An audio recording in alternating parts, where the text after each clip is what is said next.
India versus Afghanistan test match squad पहले ही announce हो गया था, लेकिन अब बड़ी डेवलपमेंट निकल करके आ रही है कि मोहम्मद सिराज इस टेस्ट मैच से रूल्ड आउट हो गए हैं और उनकी जगह पर आकिब नबी को इंडियन स्क्वाड में शामिल किया गया है। और वैसे भी अफगानिस्तान के खिलाफ जो स्क्वाड अनाउंस हुआ था उसमें बहुत सारे युवा खिलाड़ियों को आपने देखा था।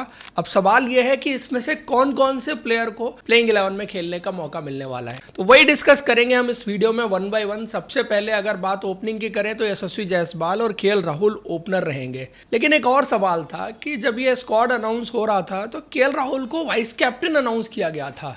इससे पहले ऋषभ पंत टीम इंडिया की वाइस कैप्टनसी कर रहे थे और सडनली 2-3 सीरीज के बाद ऋषभ पंत से वाइस कैप्टनसी क्यों ले ली गई, और अगर उनको वाइस कैप्टनसी दी गई थी तो क्यों दी गई थी, ये लॉजिक समझ में नहीं आया। जब आप तैयारी करते हैं, आपने शुभमन गिल को कैप्टन बनाया तो एक लॉन्ग टर्म प्लानिंग है कि शुभमन गिल लंबे टाइम तक इंडिया की कप्तानी करेंगे, लीड करेंगे, और उसके बाद वाइस कैप्टन ऐसा हो जो आपका बीच में ज़रूरत पड़ने पर कप्तानी कर ले और फ्यूचर के पॉइंट ऑफ व्यू से भी ज़रूरत पड़ने पर आपके काम आए। तो वो एक प्लानिंग ऋषभ पंत के साथ साफ दिखती थी। लेकिन केएल राहुल जो इंडिया की कप्तानी भी कर चुके हैं, वाइस कैप्टनसी भी कर चुके हैं, अब इस स्टेज पे जाके उनको वाइस कैप्टन बनाना कितना सेंसिबल है। बेहतर होता कि आप यशस्वी जायसवाल जैसे प्लेयर को वाइस कैप्टन बनाते जो आपके फ्यूचर के लिए भी कैप्टन के रूप में रेडी हो सकता था। और यहाँ पर अगर अभी तक आप देखो तो यशस्वी जायसवाल को उस तरह से ट्रीट ही नहीं किया जा रहा है इंडियन क्रिकेट में। आप किसी भी फॉर्मेट में देखिए, कहीं पर भी देखिए, उनको जो उनके ड्यू चांसेस है ना, इवन वो भी नहीं मिल पा रहे। वनडे क्रिकेट में उनको काफ़ी देर वेट करना पड़ा अपना मैच खेलने के लिए, और उसके बाद टेस्ट मैचेस तो उन्होंने इतना अच्छा किया है कि आप उनको किसी भी तरह से बाहर रख ही नहीं सकते, वो आपके फर्स्ट चॉइस ओपनर बन जाते हैं। लेकिन अगर बात फेयरनेस की जाए तो यहाँ पर मैं देख रहा हूँ कि बीसीसीआई बहुत सारे सिलेक्शंस इस तरह से करती है, और स्पेशली यशस्वी जायसवाल जैसे प्लेयर को जो शायद इंडिया के लिए ऑल फॉर्मेट प्लेयर हो सकता है। आज की डेट में उनके लिए T20 खेलना थोड़ा सा मुश्किल हो जाएगा, बट टेस्ट मैचेस और वनडे तो लगातार खेलने चाहिए। वो टेस्ट मैचेस तो खेल रहे हैं क्योंकि उन्होंने इतनी अच्छी परफॉर्मेंस कर दी है, लेकिन वनडे क्रिकेट में उनको उतने रेगुलर मौके नहीं मिल पा रहे हैं। उसके बाद टीम इंडिया के लिए जो सबसे बड़ा सवाल जो है वो पिछली कई सीरीज से बना हुआ है कि नंबर 3 का प्लेयर कौन होगा।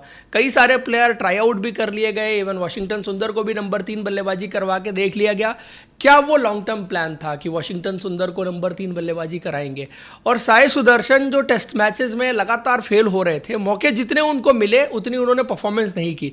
उतनी क्या, उन्होंने बिल्कुल परफॉर्मेंस नहीं की। एक आधा पारी अगर आप छोड़ दें तो साई सुदर्शन टेस्ट मैचेस में जिस तरह से इंग्लैंड में ट्रैप हुए और उसके बाद भी जिस तरह से आउट हुए, तो वो एक कंसर्न तो है। लेकिन उसके बावजूद उनको सेलेक्ट किया गया है। अभी आईपीएल की परफॉर्मेंस है जो भी है, बट उनका सिलेक्शन हो गया है। बट एक्चुअल नंबर 3 होना कौन चाहिए? वाशिंगटन सुंदर, साई सुदर्शन, अभी आपने देवदत्त पाडिक्कल को भी शामिल किया है, वो भी नंबर 3 के कंटेंडर हैं। लेकिन Devdutt Padikkal white ball cricket बहुत अच्छी खेल रहे हैं, उन्होंने इस फॉर्मेट में रन बनाए हैं। और एक चीज़ है कि ऑस्ट्रेलिया जब वो गए थे, या उनको जब भी जितना जो ए टूर के मैचेस हैं वहाँ पर भी खेलने को मिला, स्पेशली ओवरसीज़, तो थोड़ा सा जो टेक्निकल डिफिशेंसीज हैं उनकी बल्लेबाजी में, वो टाइम टू टाइम एक्सपोज होती रही हैं। चाहे आप इस बार का विजय हजारे ट्रॉफी का फाइनली क्यों ना देख लें, जब यश ठाकुर ने उनके खिलाफ एक आउटस्टैंडिंग स्पेल डाला था और उसमें कुछ 15-17 गेंदें थी जो इनको वो टच भी नहीं कर पाए थे। तो टेक्निकल डिफिशेंसीज तो अपनी जगह पर हैं, लेकिन रन उन्होंने खूब बनाए। तो on the basis of performance, और स्पेशली इंडिया में टेस्ट मैच खेलना है, तो आप देवदत्त पाडिक्कल को रख तो सकते हैं, बट उतना रिलायबल टेस्ट मैचेस में नंबर 3 के प्लेयर वो लगते नहीं है। तो ऐसे में फिर फाइनल वोट किसकी तरफ जाना चाहिए? मैं कहता हूं ध्रुव जुरैल को, क्योंकि ध्रुव जुरैल को नीचे चांसेस उतने ज़्यादा मिल नहीं पाए हैं और बहुत इनकंसिस्टेंट चांसेस मिले हैं।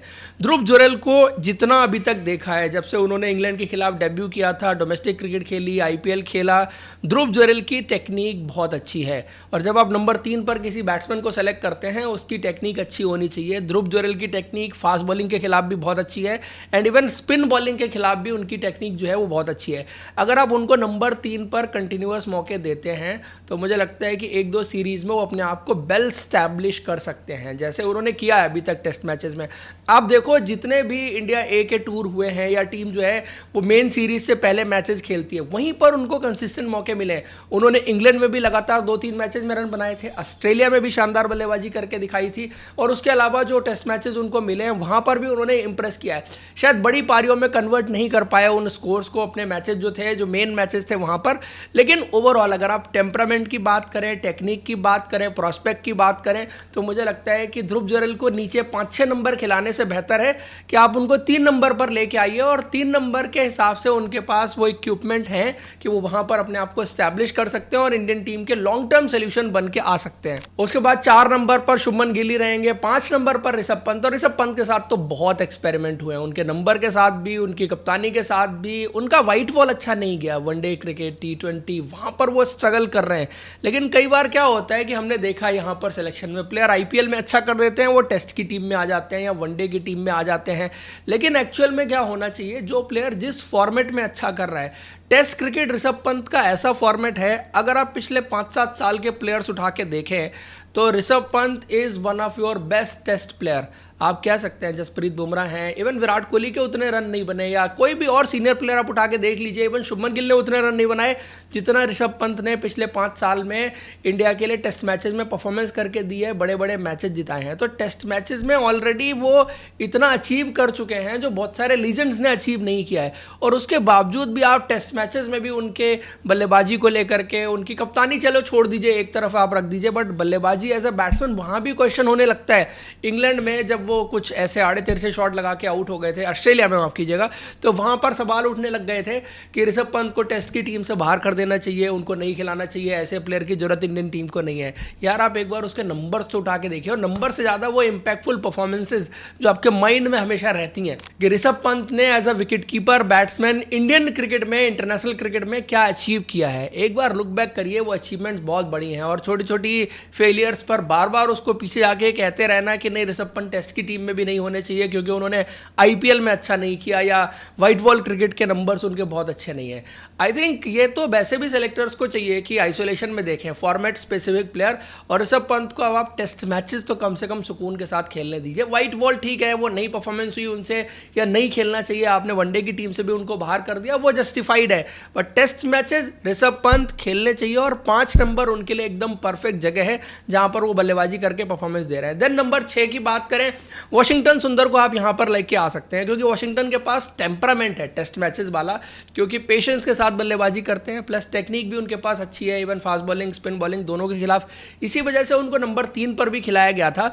बट आई थिंक नंबर 6 उनके लिए बेस्ट है, क्योंकि जो प्लेयर बॉलिंग भी करता है, और अगर आपको लंबी बॉलिंग करनी पड़ जाए 30, 35, 40 ओवर की, फिर उसके बाद आपको अगर तुरंत बल्लेबाजी करनी पड़ जाए, तो वो भी एक वर्कलोड मैनेजमेंट का पार्ट है, तो वहां पर डिफिकल्टी आती है। तो 6 नंबर उस हिसाब से मुझे लगता है कि एकदम परफेक्ट हो जाता है कि थोड़ा ऊपर भी बल्लेबाजी आपको मिल जाएगी, ऑलराउंडर भी है आपकी गेंदबाजी, और दोनों चीजें साथ में चलती रहेंगी। उसके बाद नंबर 7 पर नीतीश कुमार रेड्डी, और नीतीश कुमार रेड्डी के लिए, इंडिया के लिए इस पॉइंट ऑफ व्यू से ये सीरीज बहुत इंपॉर्टेंट रहने वाली है कि इंडिया को चाहिए फास्ट बॉलिंग ऑलराउंडर, और ये टेस्ट मैच है जहां पर आप नीतीश कुमार रेड्डी को ज्यादा गेंदबाजी करवा सकते हैं। बल्लेबाजी तो देखिए उनके पास जितना पोटेंशियल है वो आप ऑस्ट्रेलिया में भी देख चुके हैं। परफॉर्मेंसेस थोड़ी बहुत 19-20 होना या ना आना, ये सब पार्ट ऑफ गेम है, ये सब चीजें चलती रहती हैं। बट एक्चुअल क्या है, जो नीतीश कुमार रेड्डी शायद 6 महीने पहले, 8 महीने पहले था, गेंदबाजी में स्ट्रगल कर रहा था, आप उसको टेस्ट मैच खिला रहे थे बट 1 ओवर की भी गेंदबाजी नहीं करवा पा रहे थे। आज की डेट में मैं कह सकता हूं कि आप अगर टेस्ट मैच खेल रहे हैं तो दिन में 10-12 ओवर आप नीतीश कुमार रेड्डी से डलवा सकते हैं। उस तरह का इंप्रूवमेंट उन्होंने अपनी गेंदबाजी में कर लिया है, और जब ये ऑप्शन इंडियन टीम के पास आ जाएगा और आप ओवरसीज टेस्ट मैचेस खेलने के लिए जाएंगे तो फिर उसका फायदा इंडियन टीम को जरूर होगा। बैटिंग धीरे धीरे करके अगर वो कंसिस्टेंसी नहीं है, परफॉर्मेंस नहीं है, तो जरूर आ जाएगी, उसमें कोई दिक्कत की बात नहीं है, क्योंकि उनके पास भी पोटेंशियल है और उन्होंने रन्स बनाए हुए हैं बड़े लेवल पर। ऑस्ट्रेलिया में जिस तरह से उन्होंने सेंचुरी बनाई थी, वो टेम्परामेंट भी है उनके पास, वो सेंसिबल प्ले भी है जो आपने देखा है। तो ही इज अ प्लेयर जो इंडिया की जो ऑलराउंडर की रिक्वायरमेंट है टेस्ट मैचेस की, वो फुलफिल कर सकता है। अब उनको वो चीज ध्यान में रख के आपको मौके देने पड़ेंगे। उसके बाद अगला सिलेक्शन एक और स्पिनर का मुश्किल होने वाला है, और उसमें चॉइस रहेगी मानव सुथार और हर्ष दुबे के बीच में। इन दोनों में से किसी एक को चुना जाना चाहिए। मानव सुथार पैकिंग ऑर्डर में आगे रहे हैं क्योंकि उनको पहले भी सेलेक्ट किया गया था, पिछली सीरीज में भी सेलेक्ट किया गया था। बट आई विल से कि हर्ष दुबे की जिस तरह की परफॉर्मेंस रही है रणजी ट्रॉफी से लेकर के जो इंडिया ए के मैचेस हुए थे, और सारी चीजें आप मिला के देखें, फिर बल्लेबाजी भी एक एस्पेक्ट है। हर्ष दुबे ने IPL में भले ही उतना अच्छा नहीं किया, और हर्ष दुबे की बल्लेबाजी बल्लेबाजी जिस तरह की है वो टेस्ट मैचेस में ज़्यादा स्कोर बना सकते हैं, लंबे स्कोर बना सकते हैं। थोड़ा सा जो आपको T20 क्रिकेट में चाहिए होता है ना, पावर पैक शॉट्स और उस तरह की चीज़ें, वो उनकी बल्लेबाजी में उतना नहीं है। शायद इसी वजह से IPL में जो उनके मौके मिले उसमें उतना अच्छा नहीं करके दिखा पाए। लेकिन अगर टेस्ट मैचेस में बल्लेबाजी का मौका मिलेगा तो स्कोर कर सकते हैं आपके लिए 40-50 रन नंबर 8 पर आके अगर कोई प्लेयर बना सकता है तो वो बहुत वैल्यूएबल हो जाते हैं। आपकी हार और जीत का अंतर कई बार जो है वो कर देते हैं। और दूसरी चीज़ फिर गेंदबाजी मेन चीज़ है कि गेंदबाजी कौन अच्छी कर रहा है। मेरे हिसाब से तो यहाँ पर दोनों के बीच में अगर चॉइस है तो हर्ष दुबे को पहले सेलेक्ट करना चाहिए इन प्लेस ऑफ मानव सुथार, और मानव सुथार को आप बाद में भी खिला सकते हैं। उसका एक लॉजिक ये भी है कि अगर आप पिछले 2 रणजी ट्रॉफी के सीजन्स देखें तो हर्ष दुबे ने 69 विकेट्स निकाले, फिर अगला सीजन भी उनका अच्छा गया। बट मानव सुथार का जो उससे पहले गेंदबाजी हो रही थी वो अच्छी हो रही थी, वो इंडिया ए की स्कीम ऑफ थिंग्स में आए थे। लेकिन पिछले 2 साल की अगर परफॉर्मेंस कंपैरिजन करें और परफॉर्मेंस पैरामीटर है तो फिर हर्ष दुबे का ऊपर खेलना बनता है। देन कुलदीप यादव, और कुलदीप यादव के साथ भी बहुत गलत हुआ एक्चुअल में। आपने इंग्लैंड में पूरा टूर आप उनको बाहर बिठा के रखे रहे और कुलदीप यादव को आप इंडिया में सिर्फ टेस्ट मैचेस खिलाते हैं। होता क्या है ना, कुलदीप यादव के कैलिबर का गेंदबाज बहुत इनकंसिस्टेंट बेसिस पर जब खेलता है ना तो फिर परफॉर्मेंसेस आप बहुत कंसिस्टेंट एक्सपेक्ट करें, या फिर आप ये कहें कि उतने विकेट वो लीजेंडरी परफॉर्मेंस कैसे आएगी जब आप मैचेस नहीं खिलाएंगे किसी प्लेयर को, तो उस तरह से वो कैसे परफॉर्मेंस करके दिखा पाएगा। आप कुलदीप यादव जैसे प्लेयर को बाहर नहीं बिठा सकते। इट इज़ लाइक कि आप पुराने दौर में होते और किसी टीम के पास लाइक शेन वॉर्न, में ज़्यादा बड़ा नाम ले रहा हूँ, कोई बहुत अच्छा स्पिनर है, आप उसको कैसे बाहर बिठा सकते हैं कि आप कहेंगे नहीं हम ऑलराउंडर खिलाएंगे और आप जो मेन स्पिनर है आपका आप उसको बाहर बिठा दें। तो ये एक्चुअल में जो है वो बहुत गलत है। मान लीजिए जैसे पुराने टाइम में हरभजन सिंह थे, आप उनको बाहर बिठा दें, तो उस तरह की चीज़ है कि आज की डेट में आप जो है वो कुलदीप यादव को इंडिया की टीम से बाहर बिठा देते हैं और टेस्ट मैचेस नहीं खिलाते ओवरसीज जा करके।